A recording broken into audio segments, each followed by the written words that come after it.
بسم الله الرحمن الرحيم. دلوقتي هنتكلم على موضوع موجود عند ناس كتير قوي، وهو الأرق أو قلة النوم. طبعا النوم مهم جدا للصحة النفسية للإنسان والصحة العضوية أيضا.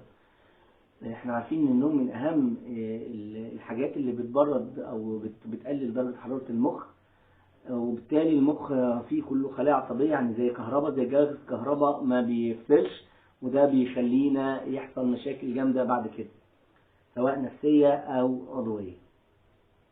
طيب الأرق أي أسبابه؟ ممكن يبقى سبب نفسي، ممكن يكون في بعض العلاجات بتسبب الموضوع ده للأمراض المزمنة.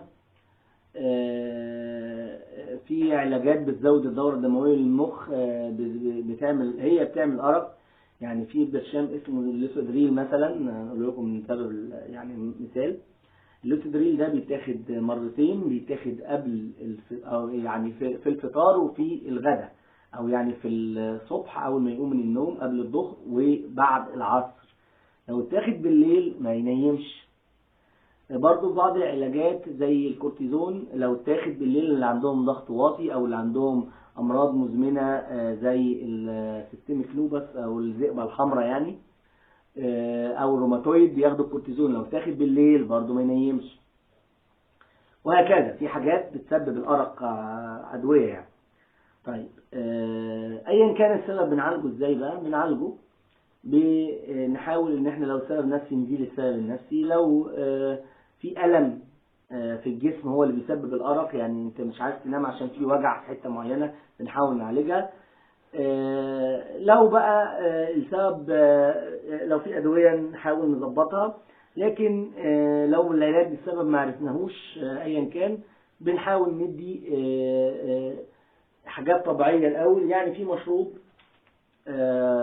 ظريف جدا في موضوع الأرق، عبارة عن الريحان واليانسون والكافور والحبهان وورق اللورا والبردقوش والروزميري.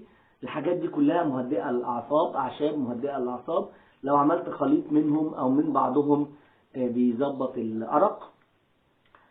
ما كانش بندي بقى العلاج الدوائي، حاجات خفيفة يعني مش مهدئات، زي السليب ايز او الكويت ايبكس، او ممكن حاجات تانية زي النايت كالم، نفس المادة الفعالة بتاع السليب ايز.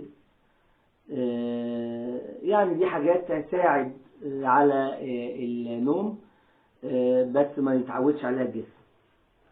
في حاجات تانية بقى اللي طبعا لو كل ده استعصى وبرضه ما جابش نتيجة، بنضطر بقى لمهدئات زي الكالميبام او الحاجات الشديدة، بس دي طبعا ما تفضلش خالص الا في اخر المراحل. نتمنى للجميع صحة جيدة، والسلام عليكم ورحمة الله وبركاته.